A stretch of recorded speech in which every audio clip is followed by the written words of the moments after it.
Hoje eu vou te contar sobre a tragédia que ocorreu em 1930, que envolveu paixão, morte, política, revolução e que culminou com a mudança do nome da capital paraibana.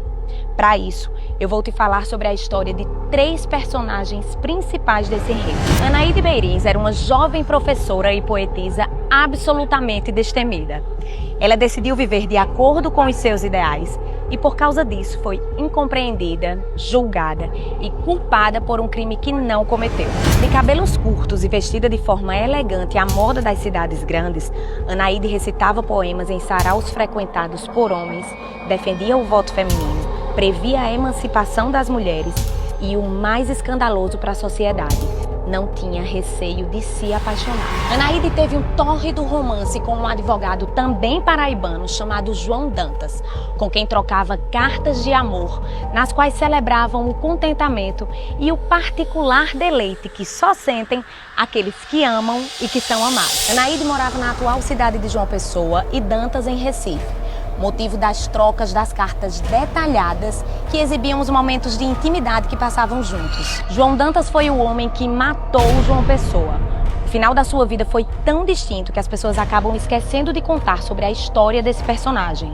Então vamos contá-la aqui. Nascida em Mamanguape, passou a morar na capital paraibana aos 16 anos, que na época se chamava de Cidade da Paraíba. Formou-se em Direito e os registros indicam que foi um advogado dos bons, tendo defendido muita gente importante pelo Brasil. Dantas também era escritor, autor de uma coluna que era publicada no jornal. E como a maioria dos intelectuais daqueles tempos, também era envolvido com a política local, que na década de 30 estava com os ânimos acirradíssimos. Ele apoiava líderes que faziam uma forte oposição ao governador do estado, o político João Pessoa. João Pessoa, paraibano de Umbuzeiro, era sobrinho de Epitácio Pessoa, também paraibano, que chegou a exercer a presidência do Brasil.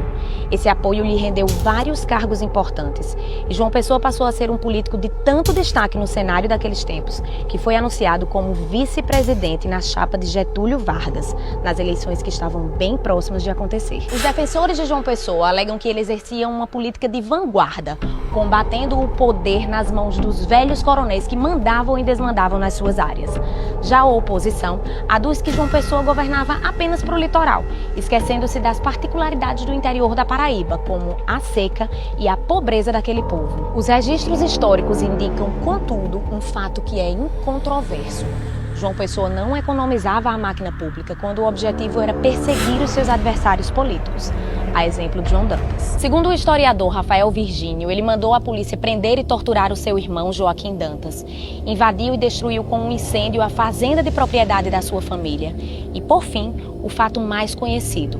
A mando dele, a polícia invadiu o seu escritório sem mandado judicial à procura de documentos políticos e armas, tendo achado apenas as íntimas cartas de amor trocadas com Anaíde Beiriz. Aqui eu preciso ressaltar que não é verdade que estas cartas foram colocadas no jornal.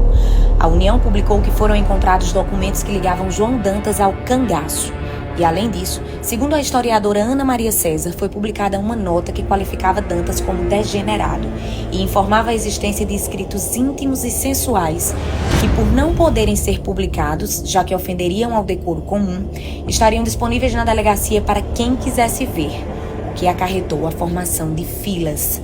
Assim, o sério advogado e a professora ficaram desmoralizados perante uma sociedade conservadora e hipócrita.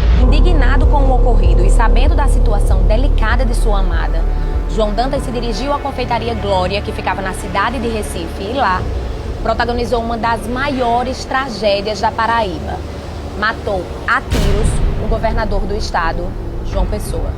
Dizem que naquele momento ele fazia questão de deixar bem claro aos gritos: João Pessoa, eu sou João Dantas, aquele a quem tanto humilhastes. João Dantas, o assassino de João Pessoa, foi preso e degolado na cadeia por apoiadores do político. A versão oficial, no entanto, relata suicídio.